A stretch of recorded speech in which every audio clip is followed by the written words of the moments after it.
Welcome to Money Hangout once again. Every week we talk about something which is top of your mind. And this Money Hangout session is special. We are doing it from Bhubaneswar.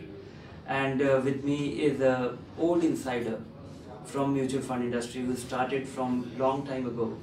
It is about the time when the modern mutual fund industry got started, and he has made his way through a leading fund company and heading it, A Balasubramanian. Welcome to, let's hang out here in Bhubaneswar. And today we are going to talk about building wealth with equity and how things have changed over the last 2 decades, 2.5 decades, close to 2.5 decades since the emergence of the modern mutual fund industry. Stock market used to be a privilege of the affluent, privilege of the very few, and today mutual fund, it has taken long, but it is well on its way to becoming a mainstream way of democratizing markets for the individuals. So this I think is a very significant leap in terms of democratizing financial access to the most sophisticated part of the economy to common people, and we are setting new records. Today we have nearly 5,000 crore flowing into mutual funds. This is every month by way of the SIP, the regular small investments from ordinary people into mutual fund. For the first time, we have a large number of individuals who have a demonstrated experience of building wealth through mutual fund. So it has been a long journey, and I'm going to have a conversation with Bala on this issue, just recalling how things have evolved. How things have evolved over the last 20 years, ever since you got started and you're early in your career. Did you ever think that it'll come this long? No, we never thought it would become so big. At every point of time, the industry went through a tough time, in the sense that every 3 years or 4 years, we used to see something or other coming and hurting the sentiment and creating fluctuation in the market. And sometimes it used to some of the internal economical challenges. And the same way we used to have many challenges that used to come and hit the global market. Another, money being fungible, and if Japan sneezes, India gets a cold. That's why there used to be a time where we used to joke in the market actually. And we have seen fluctuation in the market. And that fluctuation, I think clearly while it exists, it is supposed to be part and parcel of the market. But the mutual fund industry is one industry, has grown from strength to strength in the last 20 years. I think you took the number of, but SAP as one of the number that you took. Clearly the structure of the industry is now becoming more in such a manner that is now becoming sustainable, as well as becoming systematic investment that is coming through the investors. And people are also looking at a mutual fund as a long-term savings vehicle, rather than just use the vehicle for playing in the stock market. And that's where I think it got evolved. As you are becoming mainstream, as you are becoming big, and more investors entrust their lifetime savings to you. Correct. What all do you do now to reduce their exposure to undue risk, something which they did not bargain for? List me all the things that you do to protect their interest. Yeah, I think clearly it again got evolved. I think as I mentioned earlier, the fluctuations, volatility, and living in uncertainty, which I earlier mentioned about. But all of them actually, while they exist part and parcel of the industry, the discipline in which the money managers are supposed to manage, the first and foremost is the diversifications. Every portfolio if I take, whether it is an equity portfolio or a fixed income portfolio, the number of investments that we make in the portfolios actually represents not just only one company, not only one sector, it represents multiple sectors. That's actually clear diversification. Diversification is something, is one. And second is the discipline one has to maintain with respect to the scheme objective. Every scheme has got certain purpose, and it has got its own objective. And walking the talk, which money managers have to apply from the point of view of sticking to the objective of the respective schemes, as another risk measurement that has come as part of the overall discipline. And these two combination have been ensuring that the portfolio delivers to large extent, to the extent of predictability. The predictability of the fund also goes up as a result of that. See, money manager at the end of the day, when he operates in the market, he will of course get influenced by the market fluctuation. And because of the discipline which is built in as part of the overall process, it ensures that from the investor's point of view, the longer term protections in some form comes as part of that. One important question, of course, mutual funds are very well regulated, and they are, we have never had a situation where mutual funds ever had no mutual fund ever closed down or ran away with the money. True. But people are very much used to Ponzi schemes. This is a question which I keep getting, but I want to hear you on, can mutual funds ever become a Ponzi scheme or run away with investors' money? Absolutely no. Absolutely no. I think the answer is absolutely no. The reason is, I think mutual fund is the only industry discloses all the portfolio to the last pie from the point of view of from the point of view of giving out details of where money is invested. And the industry is raised about 20 lakh. They verify things and validate things, and that's the design of the industry. No, even if the regulator doesn't verify it for the sake of assumption, the whole industry is verify each other.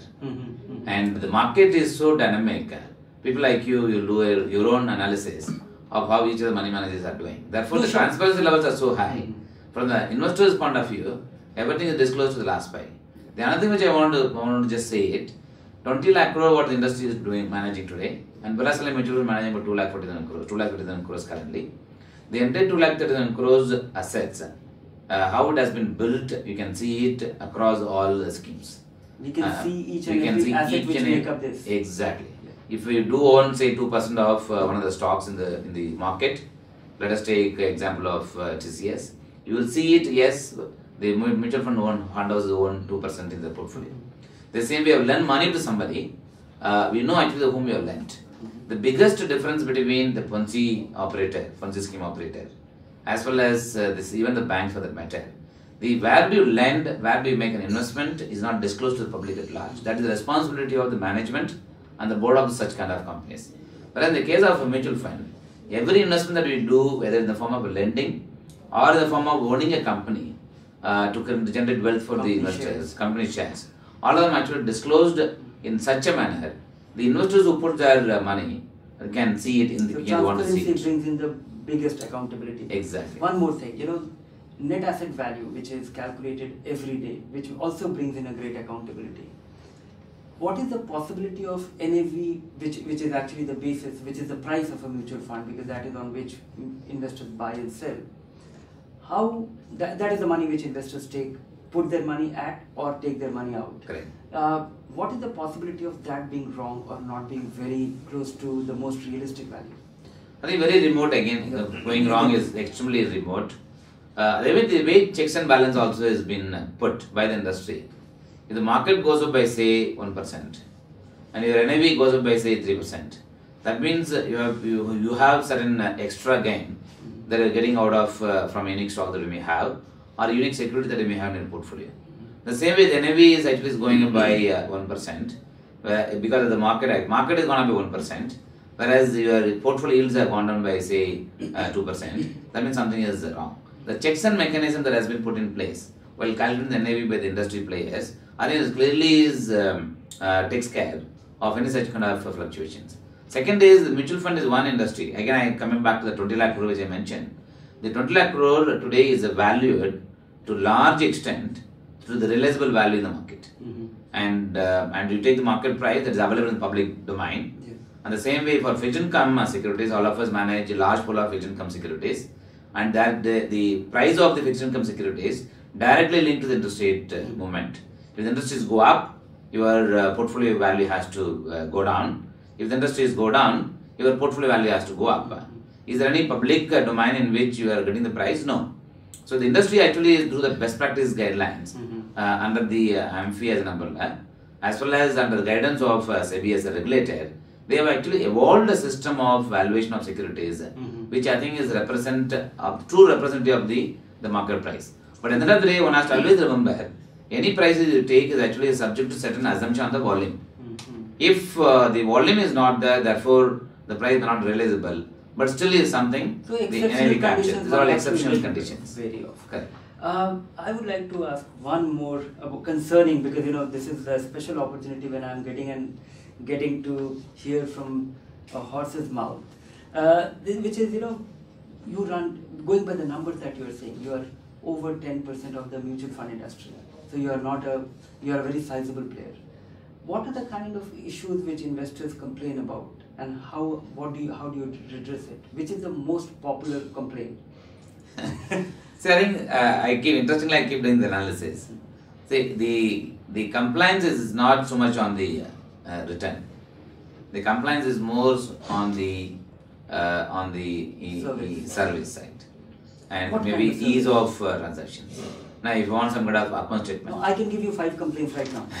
But See, because we are generally complaining. Hey, But one is around the communications. I think communication is one where the way the products have to be understood, and sometimes they may or may not have a proper understanding of the product for which he is making the investment. Therefore, that's one generally get some kind of observations.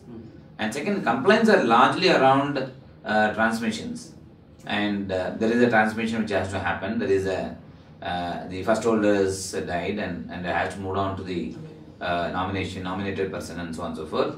And sometimes we may get some kind of complaint. But otherwise, largely the complaints are more around the account statement not being received on time, and I have given a transaction, and those transactions have been rejected due to some reason, for unknown reasons. Sometimes we do get kind of complaints, and of course, when we look back, and sometimes we say that yes, transaction has been rejected not because of my fault, because your bank has rejected it. Okay. And the banks also do reject the transactions after the first installment due to some signature difference. But I think this will probably become a thing of the past, given the fact that everything now is going towards digital and more on ECS kind of mandate in which they are moving. Therefore, some of those complaints that used to come, the transaction getting rejected due to some kind of signature difference. But the transmission thing is a real problem. It is worthwhile to be a little cautious on that front, because Exactly. that will be a legal issue. Somebody else taking away somebody else's money. Correct. On the inheritance. Exactly. But that, of course, again, the industry has got a common practice. But sometimes the documents that we insist for, it may be seen as if we are asking for too many documents.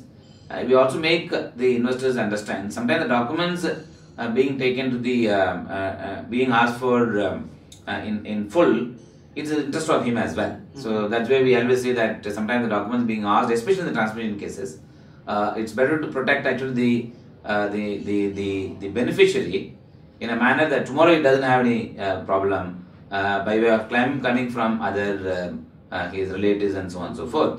But that's something which is sometimes the complaints do come. I'm actually, supposed to ask you a question that what should an investor think when choosing a mutual fund? But that's not the question. How do you go about choosing mutual fund for yourself? I think and that is what the investor should do. Correct. Now, in my case, of course, since I am a salary employee at the end of the day, though I run a mutual fund, I am a salary employee, and I have 2 kids. Our wife is a housewife, and I need to ensure that my retirement is taken care. At the same time, I need to also ensure I make enough savings for both for my daughter's educations, as well as a marriage, as well as my son's educations, as well as for his future. And beyond that, whatever you do, also after I also have some element of interest in the social obligations. Therefore, you need to, of course, create money for everything. So the best way I do it is not the question of, the objective is not the question of wealth creation. Is about protecting your money for the long-term investments. How do you do it? The way I do it, 45 to 50% of my net take home after adjusting for all the expenditure that I have on a monthly basis. So I just do an SIP.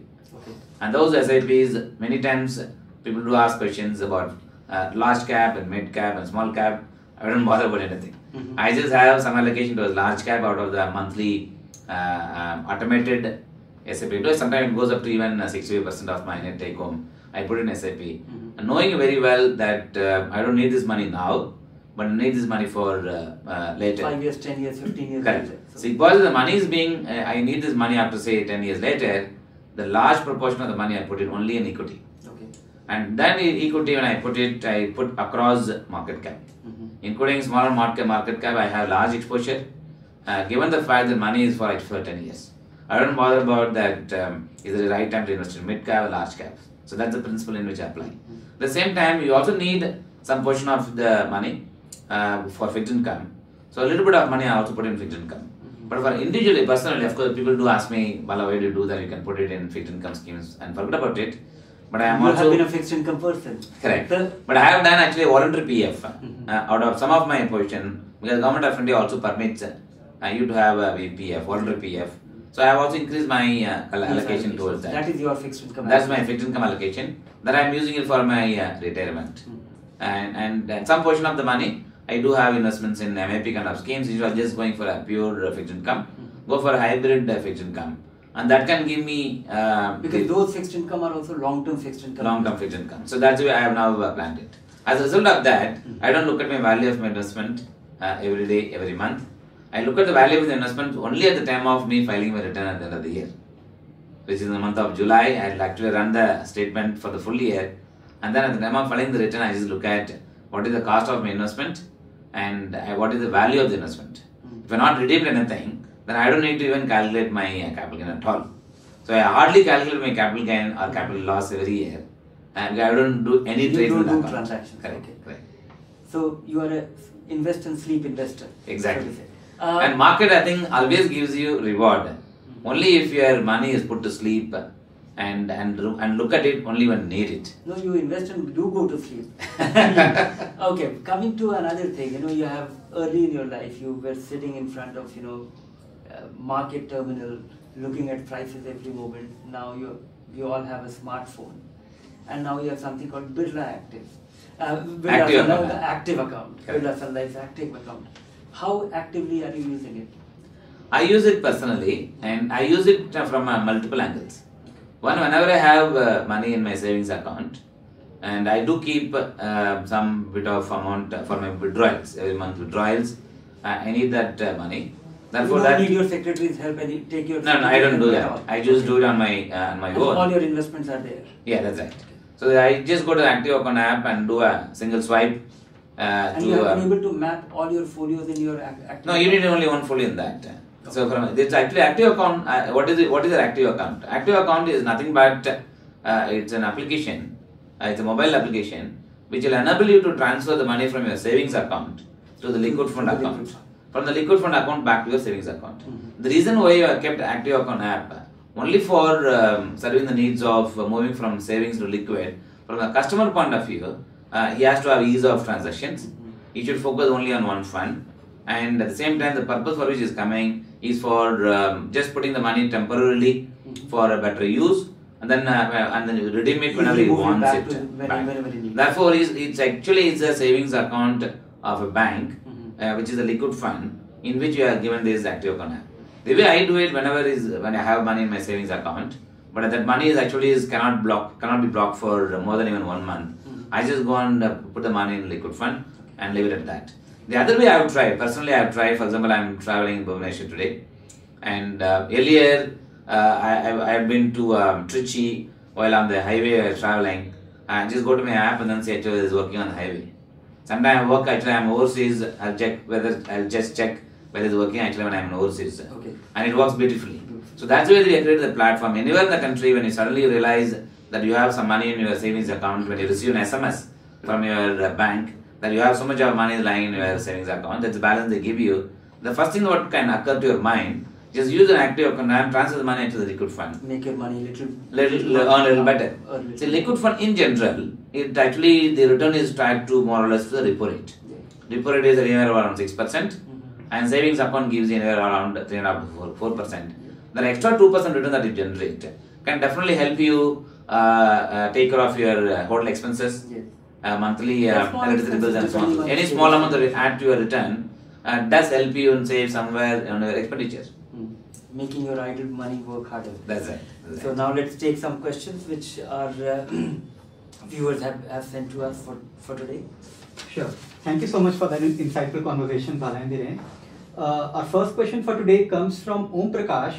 He asks, what types of funds do you recommend for senior citizens to get income as well as growth? Want to take that?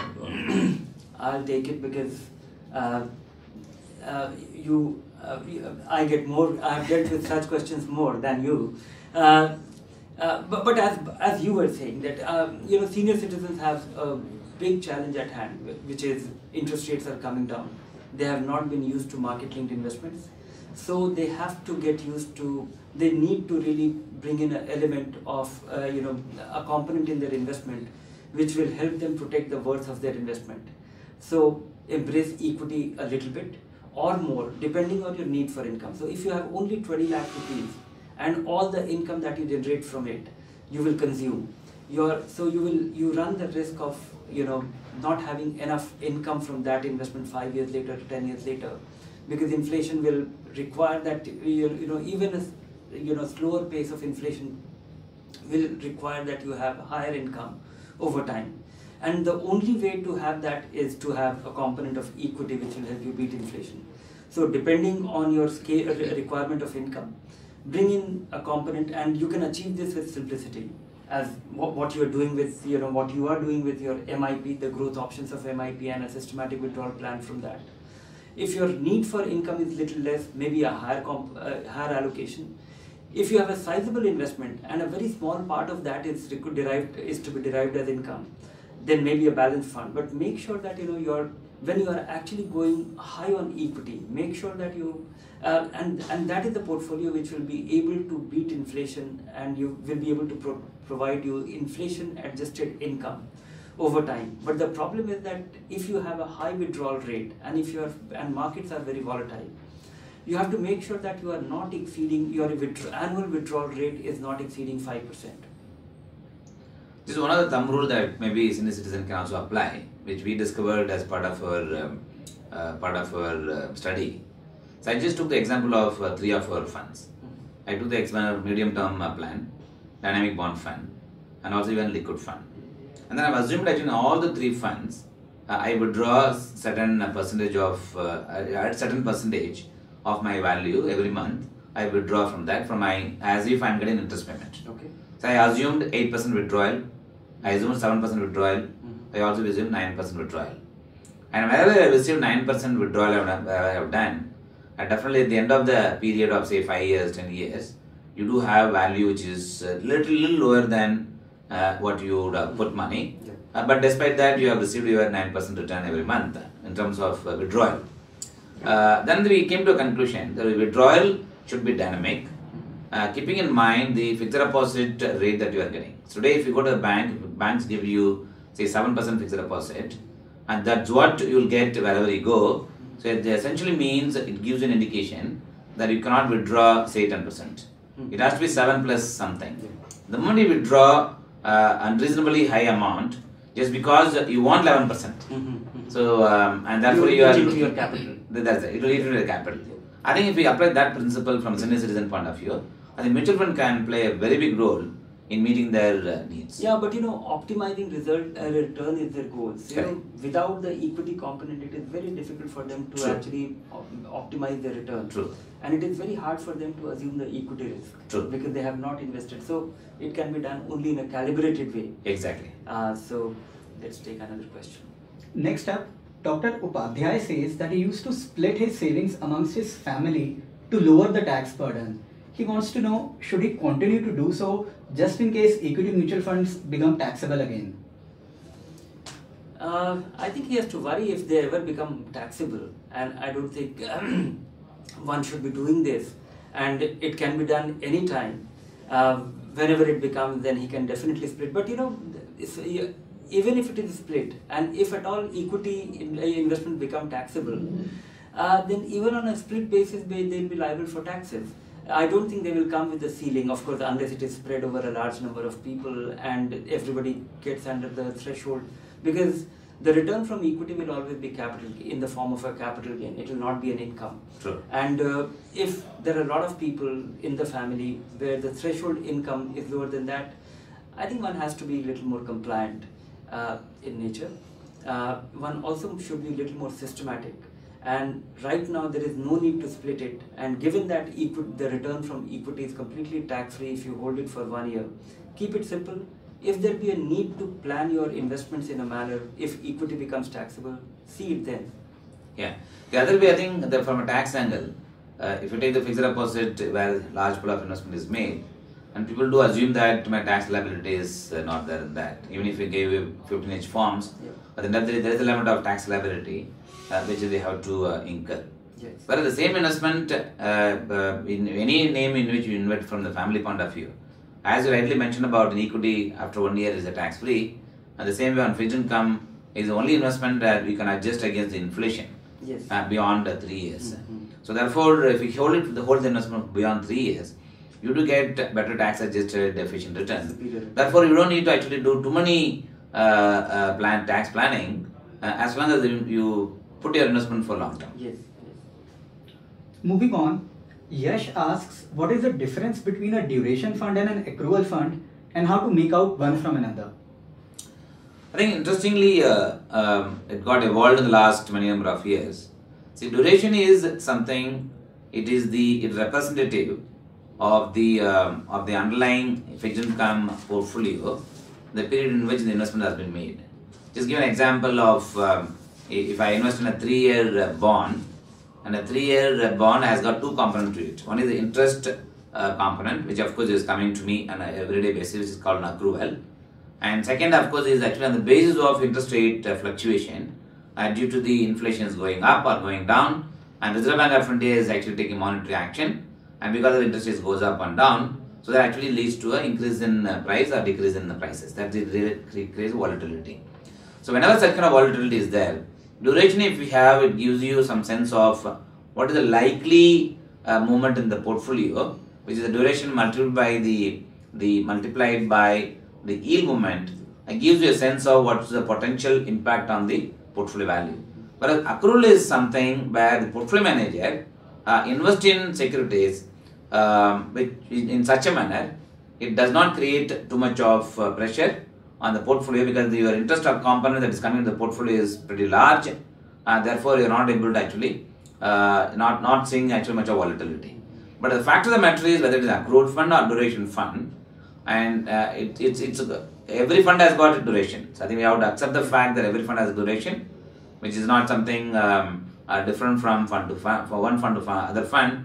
But clearly, duration does have an impact on the price movements. But accrual, when I have high focus, the duration may not be the right thing will be there in terms of portfolio. So the security selection is done in the manner that this will be an income yielding bond. Correct. As compared to a bond where you are trying to bet on the interest rate outlook. Correct. And trying to benefit from that. That's the price right. movement in that. That's right. This next one is also something that our viewers often ask these days. Venkat says that with the market at its peak, should he consider daily SIPs instead of the monthly ones? SIP is good, but too much of a good thing may not be very good. So, don't over-engineer it. The reason for SIP, I don't think you should take too many lessons from it. If you are a shopkeeper and if you earn every day, maybe do your daily SIP. But most of us get our salaries every month. We pay our EMIs every month. It fits in with our income cycle. Do a monthly SIP exactly for that reason. If you are a shopkeeper and it gets hard for you to accumulate some money on a monthly basis, and it is easy for you to take your money out from your cash box and create make an investment on a daily basis, do that for that person. Don't try to time it, or the market is at high. Markets will always be at a high or in a fairly depressing mode when they are falling. Markets are never, market is not a 17% yielding fixed deposit. It never goes up in a nice straight line. So you have to really prepare for this. Okay. And the only way you can deal with it is be methodical about it and be, put your long-term money the way Bala does. When you are because the only way you can eliminate anxiety is that you don't need the money tomorrow. That is the only way you can, it's all easier said that don't be anxious. But if you need your money 3 months from now, you will be anxious. So make sure that you are investing the money which you are unlikely to need for a long time. Moving on, Sampath asks if equity income funds are better alternatives to arbitrage funds. See, arbitrage fund and equity income fund, I think these two are different. Arbitrage fund does not take any equity risk at all. Every investment that is made, it's actually hedged against the future, taking into account the arbitrage opportunity that is available between the spot versus future market. Whereas an equity income fund does have about 30-35% in the equity, does fluctuate from the price fluctuation point of view. And the balance, of course, of 30-35% invested in arbitrage stocks. Together actually forms about 65% of the portfolio comes from the equity. Therefore, it makes you get qualified to get the tax-free advantage, advantage Like of that of an equity fund. Correct, like an equity fund. And therefore, an equity income fund, if he is okay for the fluctuation that can come on account of 30% exposure in equity, he can choose that.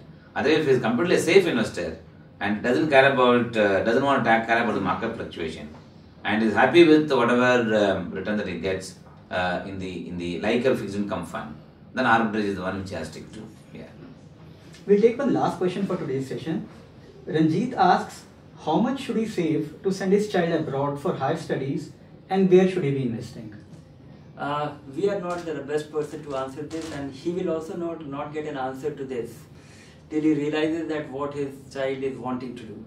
And so the only thing which is in your hand, and we can help contribute a little bit to that thinking, is that it is always good to have more, as much as possible, and growing in the best possible way.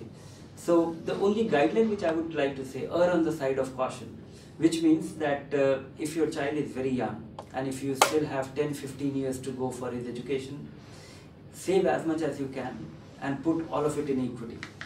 And only when you get closer to the goal, only when your child is preparing to go get into the college, take out his first likely, even then you will not be sure.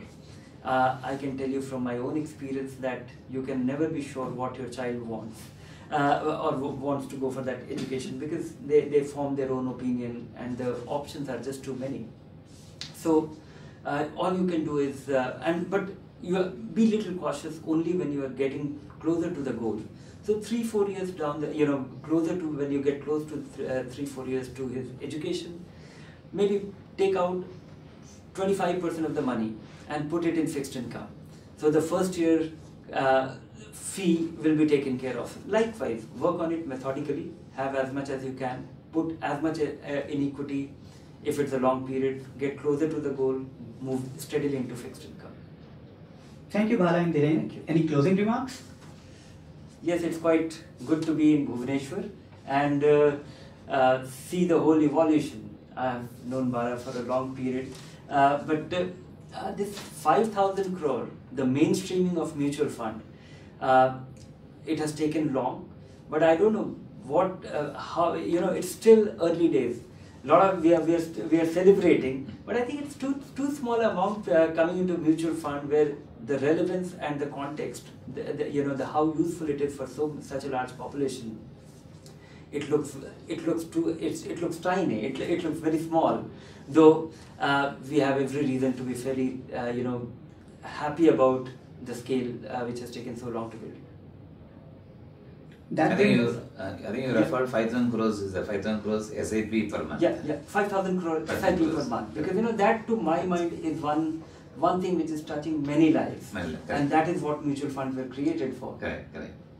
I think the way I also see is fully endorse your view. I think we are in the last 25 years being part of the industry. But every time we say that we are in the early stage or still in the infancy stage. While that of course is changing in the last 3-4 years, but still a long way to go in making the mutual fund industry to serve the large pool of savers in the country. So one of the assumptions we always tell my own colleagues, the mutual fund industry at the end of the day is like serving the nation and serving the large pool of investors who are putting their hard-earned money for planning their future. So that's, I think, the mutual fund industry will serve, including Birla Mutual Fund, will remain committed to serve the large pool of saving pool. That brings us to the close of today's session. We hope our viewers enjoyed this conversation. We'll be back next week with another Hangout. Thank you.